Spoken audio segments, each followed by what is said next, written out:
¿Por qué se produce hipertensión arterial en los pacientes con enfermedad renal crónica?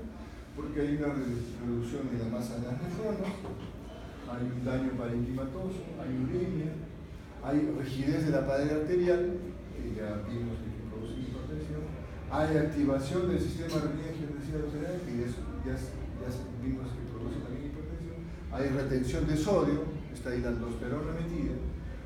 Entonces todo eso favorece la hipertensión arterial. Controlar la hipertensión arterial, piedra fundamental del tratamiento de la enfermedad renal. Acá está. Diabetes e insuficiencia renal e hipertensión arterial. La diabetes va a producir hipertrofia ventricular izquierda, va a producir hipertensión arterial, va a producir insuficiencia renal crónica, enfermedad cardiovascular, enfermedad renal, aumento de la mortalidad. ¿Qué cosa es la insuficiencia renal? Al final, la insuficiencia renal, ¿qué pacientes se dializan? ¿O qué pacientes se llaman de enfermedad renal crónica estadio 5? Los sobrevivientes, los que no se murieron antes de un problema fundamentalmente cardiovascular. No se murieron de un infarto agudo de miocardio, no se murieron de un accidente cerebrovascular o de un desorden cerebrovascular. No se murieron, siguen viviendo. Vas a tener insuficiencia renal. ¿No? Entonces, el nefrólogo dializa sobrevivientes. Por eso que la diálisis tiene tan mala reputación.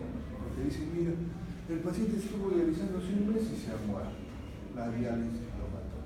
Mira, el paciente se está dializando, vino con 2 piernas, ahora está con una, y de acá la otra también la han amputado. Antes miraba, ahora ya no mira.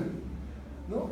Todo eso es culpa de la diálisis. No es culpa de la diálisis, es culpa de la enfermedad de fondo que va atacando los otros órganos y va produciendo alteraciones cardiovasculares. Entre otras cosas, por eso la hemodiálisis tiene tan mala reputación.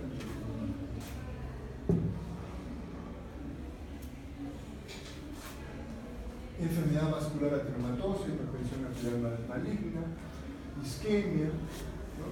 Diabetes, obesidad, morenos, ancianos, van a producir hipertensión glomerular, hipertensión en los capilares pediculares e intersticios, eso produce glomerulosclerosis, disminución en el número de nefronas, isquemia, aumento de la absorción de sodio, ¿no? Y eso produce disfunción renal, insuficiencia renal. Es decir, la hipertensión arterial es una de las causas fundamentales de progresión de la enfermedad renal. Y lo que queremos siempre evitar es esto: glomerulosclerosis, fibrosis, que el riñón se vuelve un corcho, que el tejido se vuelve un corcho, que está contenido fundamentalmente de tejido muerto, de nefronas muertas.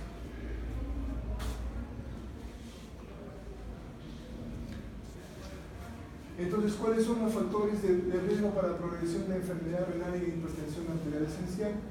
Hipertensión severa, ¿no? Hipertensión prolongada, afroamericanos, hiperuricemia. Por eso tratamos el aumento de ácido úrico,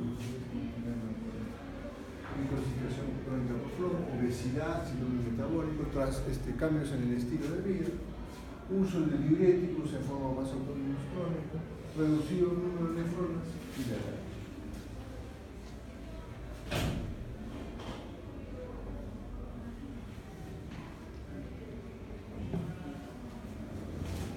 Retención de sodio, actividad inapropiada del sistema renina-angiotensina, lo que estamos diciendo, hiperactividad antisimpática, todo eso que se estimula cuando hay un paciente con hipertensión. Es decir, estamos ahorrando sodio, estamos ahorrando agua, está estimulado mi sistema renina-angiotensina, estoy en estado de alerta cuando en realidad no hay ningún peligro. No hay ninguna razón para retener sodio, no hay ninguna razón para retener agua. Eso es la hipertensión arterial. Y eso me produce daño en el órgano que precisamente recibe toda la presión, que es el endotelio. Y ese endotelio, esa disfunción endotelial, no solamente es del riñón, es del corazón, es del cerebro, es de la vasculatura. Entonces se traduce clínicamente en desórdenes cerebrovasculares, infarto agudo de miocardio, en amputaciones, etc.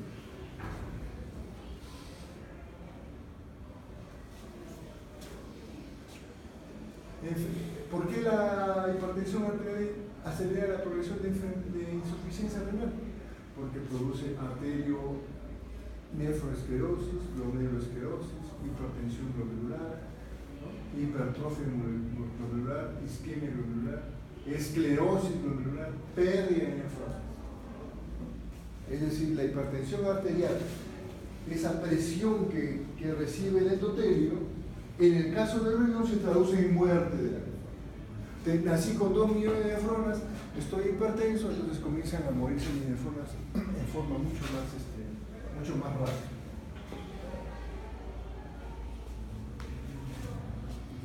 Elevación de la presión arterial sistémica, lo que se traduce en elevación de la presión intraglomerular, proteinuria, ¿no? Daño tubular, reducción del número de nefronas funcionantes, reducción del filtrado glomerular, que es sinónimo de insuficiencia renal. Y eso aumenta la presión arterial y eso se vuelve un círculo vicioso.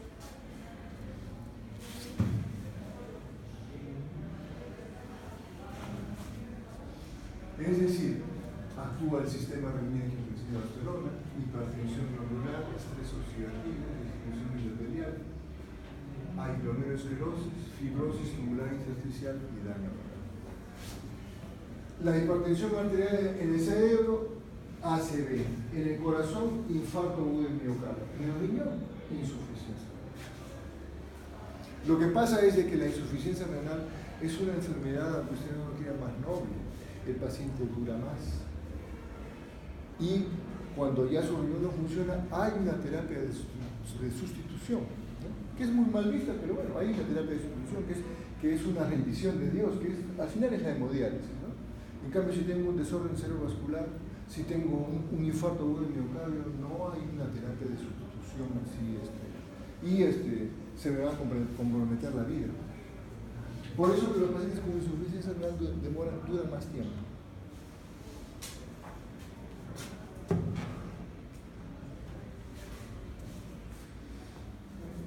¿Cómo yo puedo censar el daño endotelial por hipertensión arterial en forma precoz? No esperar pues, que tenga un infarto, que me esté realizando, sino en forma mucho más precoz, por la microalbuminuria, ¿no? Es decir, si yo tengo hipertensión arterial y quiero saber si mi corazón está funcionando bien, bueno, me hacen una ecocardiografía, me toman la fracción de eyección, cómo está mi válvula, si tengo hipertrofia del ventrículo izquierdo, y con eso saben, bueno, mi hipertensión está bien porque no hay mucha hipertrofia, tu fracción de eyección está bien del corazón, etc. En el riñón vemos la microalbuminuria, es decir, la presión arterial no controlada o la presión arterial que no está yendo bien, favorece o desarrolla la aparición de microalbuminuria. Por eso que todo paciente hipertenso tiene que tomarle microalbuminuria. Y esa microalbuminuria inclusive nos permite saber más o menos en forma proporcional cómo está su corazón, cómo está su riñón, cómo está su otra vasculatura. Entonces tenemos una visión más o menos general del problema. Factores de riesgo tradicionales: disfunción endotelial, inflamación, trombosis, arteriosclerosis, complicaciones cardiovasculares. La clave es el endotelio. El principal factor de riesgo cardiovascular es la insuficiencia renal. Es decir, yo tengo insuficiencia renal, un paciente de 33 años con insuficiencia renal leve a moderada, o sea, enfermedad renal crónica estadio 2 a 3, tiene el mismo riesgo de morirse de una complicación cardiovascular que un paciente de 64 años sin insuficiencia renal. Es decir, para que vean la potencia que tiene la insuficiencia renal como factor de riesgo cardiovascular. Muchas veces tienen un paciente con insuficiencia renal, le están buscando el colesterol, le están buscando otros factores de riesgo, que está bien, pero se están olvidando del principal y del más potente, que es el hecho de tener insuficiencia renal. Eso ya le multiplica las posibilidades de un evento cardiovascular.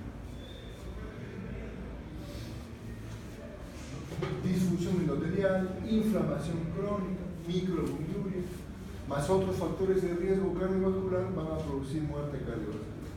Acá habría que poner muerte sobrevida o sobrevivientes diarios. O sea, nosotros vemos a los sobrevivientes. Y si encima no los vemos de forma más o menos sostenida, porque el trabajo del nefrólogo es ver al paciente con enfermedad renal crónica estadio 1, estadio 2, en una forma más o menos precoz. Pero si lo vemos ya cuando tiene enfermedad renal crónica estadio 5, con 300 de urea, con 10 de creatinina, con 8 de potasio, 3 de la mañana corriendo a dializarlo, entonces lógicamente los factores de riesgo cardiovascular están pues en su máxima potencia y ese paciente, la posibilidad de que se muera el siguiente año es bien alta, ¿no? Entonces, punto más a favor, digamos, de la mala recuperación que tiene la hemodiálisis.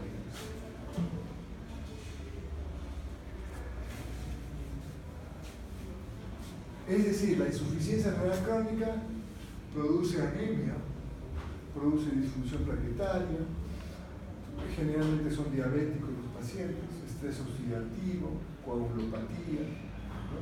Desequilibrio que produce vasoconstricción, hiperactivación del sistema nervioso simpático con vasoconstricción, ¿no? Sobrecarga crónica del volumen, inflamación, lipidemia, estrés cardiovascular, hiperactivación del sistema nervioso de aldosterona, hiperhomocisteinemia, calcificaciones vasculares por la paratormona, y eso produce afectación cardiovascular. Es tan importante la afectación cardiovascular que si ustedes revisan las estadísticas, enfermedad renal crónica estadio 4, más o menos el 20% de los pacientes con enfermedad renal crónica. Enfermedad renal crónica estadio 5%. De 20% bajó a 5%. ¿Y qué pasó? ¿Y la diferencia? La diferencia se murió. Pasó a mejor vida. O sea, ¿por qué? ¿Por qué? Por problemas cardiovasculares. Se mueren por un infarto, se mueren por un desorden cerebrovascular. Entonces, los que sobreviven tampoco no es que sobreviven en óptimas condiciones. Sobreviven chancados, entonces eso hace de que la posibilidad de que mueran ya en hemodiálisis también es bien alta.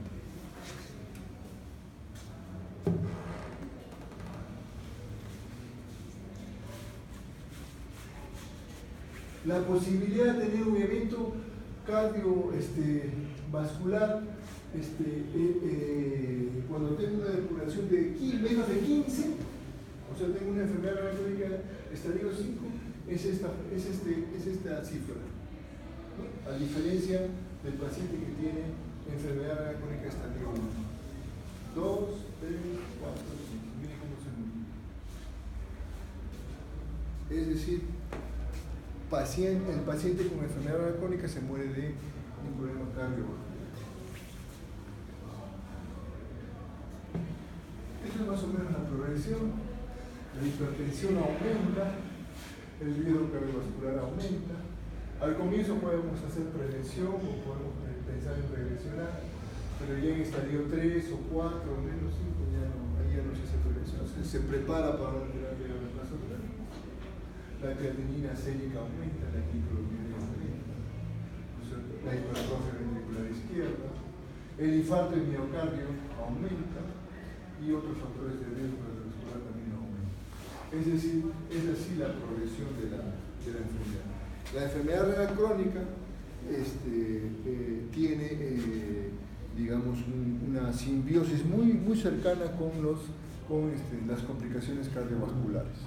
Es más, probablemente la insuficiencia renal crónica debamos tomarla como una complicación cardiovascular, porque eso es lo que es. Microalbuminuria, que significa disfunción endotelial, disminución de la distensibilidad arterial, lo que se puede medir mediante el espesor de la íntima media carotidia, mediadores inflamatorios. Esto es para prevenir, ¿no? Esto es un estadio 2, 3 de enfermedad renal crónica. ¿Esto dónde le van a hacer? A un paciente con enfermedad renal crónica 5, ¿dónde le van a hacer microalbuminuria? Lo que tiene que hacer es proteinuria, ¿no es cierto? porque se sigue más o menos la lógica de la proteinúria y la diabetes.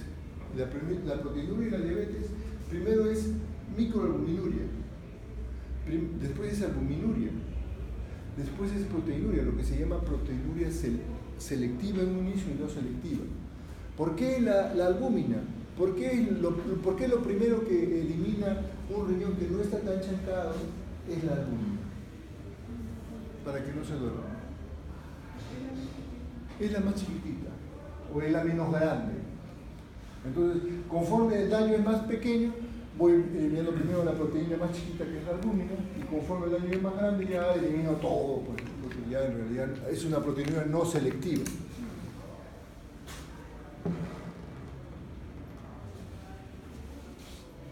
Factores de riesgo cardiovascular, hipertensión, diabetes, después aparece la microalbuminuria, hipertrofia ventricular izquierda, disminución de la tasa de filtración, ¿no es cierto? Y después hay complicaciones cardíacas, renales y vasculares y la muerte. Es decir, el paciente que ha seguido todo este camino, no se ha muerto y no tenía complicaciones cardíacas ni vasculares, es el que se diagnostica.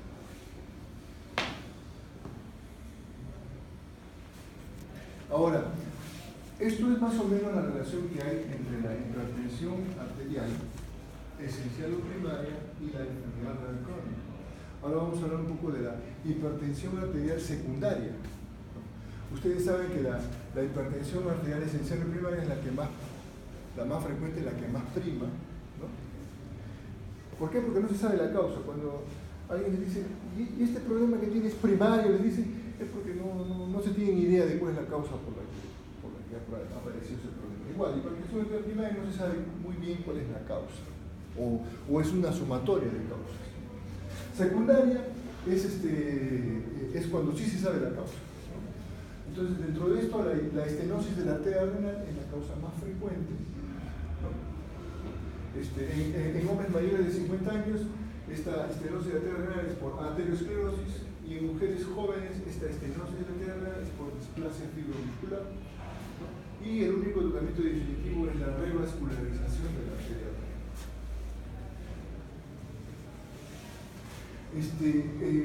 Se sospecha de hipertensión arterial secundaria en pacientes o muy jóvenes o muy viejos en el inicio de hipertensión arterial. Paciente de 15, 20 años que desarrolla hipertensión arterial, hay que pensar en hipertensión arterial secundaria. O un paciente mayor de 50 años que desarrolla hipertensión arterial también, ¿no? Es una presión arterial generalmente muy severa, ¿no?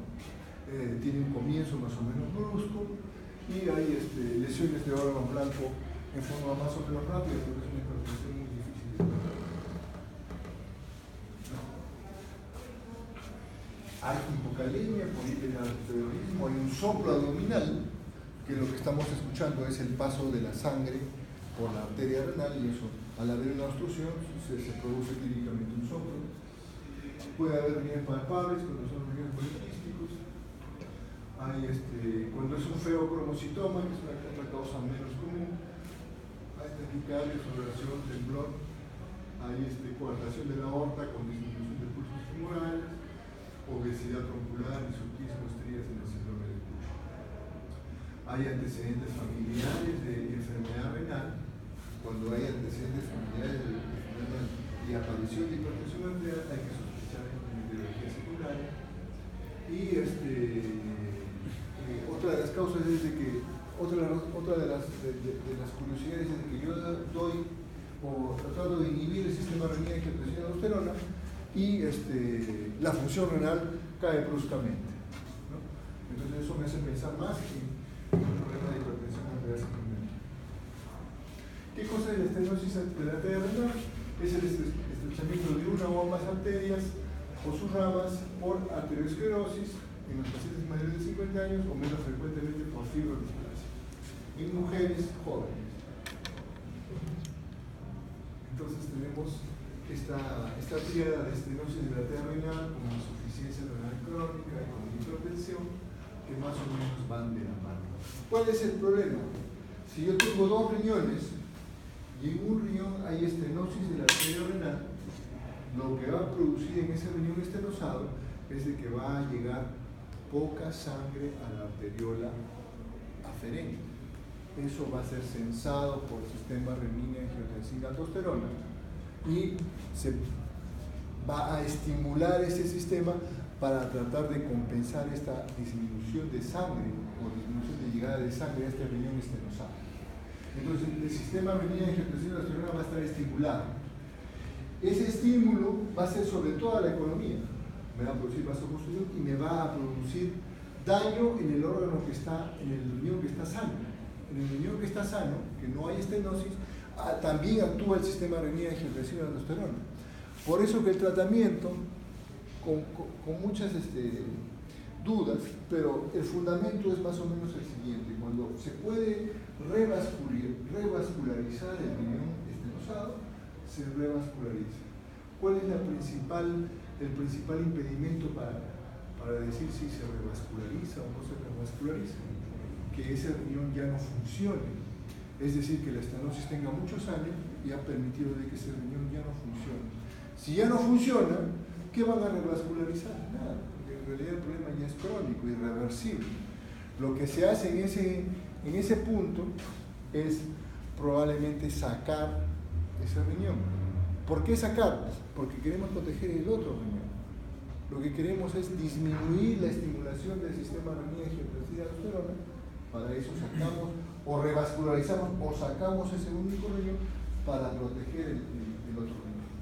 Ese es más o menos el fundamento. Por eso que el tratamiento es revascularización. ¿Cuáles son las causas? Aterosclerosis, displasia fibromuscular, disección aórtica, endoprótesis aórtica, émbolos, hipercoagulación, vasculitis, fibrosis por radiación, tumores. Todo eso me puede producir estenosis arterial. Es decir, va a haber o aterosclerosis en pacientes viejos o displasia fibromuscular en pacientes jóvenes, en los de mujeres, estenosis de la arteria con hipertensión y nefropatía isquémica. Es decir, soluciono muchas veces revascularizo no solamente para proteger o mejorar el riñón que está tapado, sino también para proteger al otro riñón, para que no tenga el estímulo elevado del sistema renino. Entonces, esto es lo que se ve más o menos en un radioneuronograma. Ustedes saben que un radioneuronograma es inyectar una sustancia radioisotópicamente activa, ¿no es cierto? Y eso va a permitir, en el paso por el riñón, hacer una curva de captación, concentración y eliminación de la sustancia de contraste, y con eso vamos a tener una idea de la función de los riñones, ¿no? Es decir, en un riñón estenosado, la captación, concentración y eliminación va a estar disminuida, y en el riñón no estenosado va a estar normal. El test de Captopril es de que yo doy un inhibidor de la enzima convertidora de angiotensina y el riñón contralateral, o el riñón, o mejor dicho, el riñón estenosado, cae en su función más aún. ¿Por qué? Porque el sistema renina-angiotensina-aldosterona, como sea, está tratando de mantener una adecuada perfusión sobre ese riñón estenosado. Le doy un inhibidor y hago colapsar la función de ese riñón, porque ese mecanismo de defensa me lo llevo abajo. Eso es lo que se ve en esa gráfica. Ahí ven la estenosis de la arteria renal. No vayan a pensar de que si yo tengo estenosis de la arteria renal y ese riñón lo revascularizo, es decir, mejoro esa estenosis o lo saco ese riñón si ya no funciona, por lo tanto la hipertensión arterial se va a normalizar, ¿no? No es así. La hipertensión arterial probablemente de 180 a 100 va a bajar pues a 160 a 90 o 160 a 80. Solamente va a disminuir un poco, va a ser más fácil controlarlo. ¿Por qué? Porque ya hay un daño estructural, ya hay un daño, digamos, definitivo, sobre todo en el riñón contralateral, ¿no?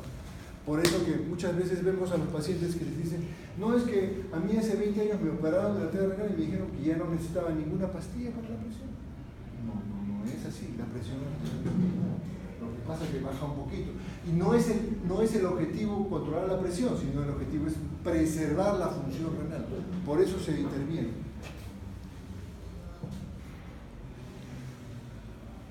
Factores de riesgo para el desarrollo de hipertensión neurovascular: edad, mujeres, jóvenes, aterosclerosis, diabetes, hipertensión, tabaquismo, hipercolesterolemia. El riñón afectado aumenta la secreción de renina en el aparato yuxtaglomerular, ¿no? ¿Se entiende eso? Hay un aumento de la angiotensina 2 con vasoconstricción periférica e hipertensión, y la angiotensina 2 estimula la aldosterona y la retención de sodio, y eso ataca no solamente al mismo riñón. Al riñón estenosado puede, inclusive eso le beneficia. El problema es al otro riñón que no está en el sistema. Es a ese al que lo daña inclusive más frecuentemente. Entonces, edad menores de 30 o mayores de 55, inicio abrupto de hipertensión, empeoramiento de presión previamente controlada, retinopatía acelerada, insuficiencia renal aguda con uso de vasovagosa, aterosclerosis, edema pulmonar súbito y recurrente, que se llama el flash, tiene característico de hipertensión neurovascular, hipertensión no controlada con 3 soplo abdominal, sístole histórico, hipertensión